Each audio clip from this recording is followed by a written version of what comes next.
All right. Took my matzos. I put them in a Ziploc bag.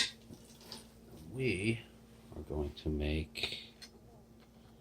This is chicken Fradiavolo.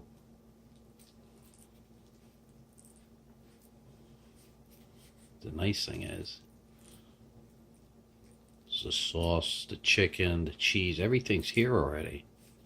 The hard thing is spreading this out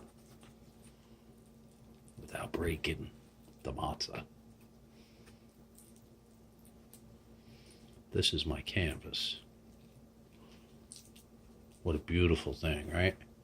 Now, because I'm limited on space and I can only cook two, I'm going to teach you something else today too. If you're doing this, look how beautiful that is. We're going for about a ½ inch thickness, consistency.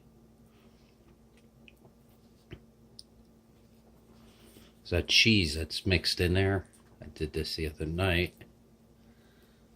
It's going to melt and be the binding agent.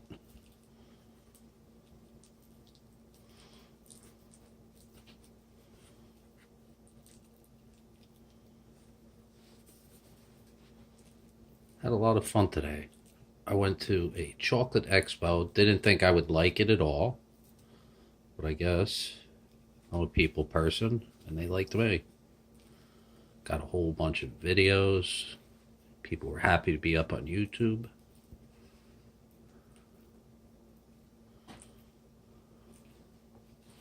Everybody loves YouTube. Everybody wants to be on YouTube. And everybody was pleased with the videos I shot for them. One of the videos I'm going to make tonight, the owner of one of these cheese companies threw me one of my favorite cheeses. We got to do something with it. So I've been playing around with it for a little while. And there you go. Now this pizza right here, actually,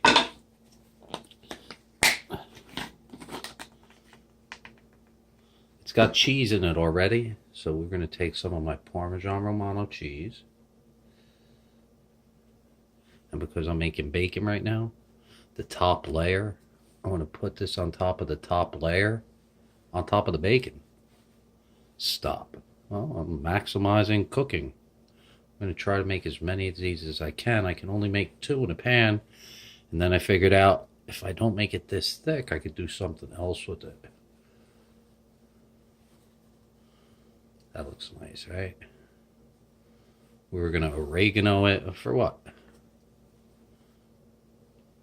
We're not looking for oregano right now.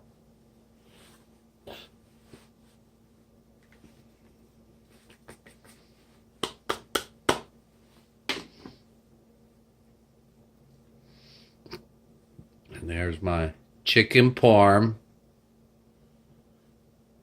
matzo pizza. I'm going to leave it right the where it is, and I'm going to drop this on top of the bacon on the top shelf because it ain't going to make a difference. The only thing is, the bottom of this is going to be covered with bacon grease.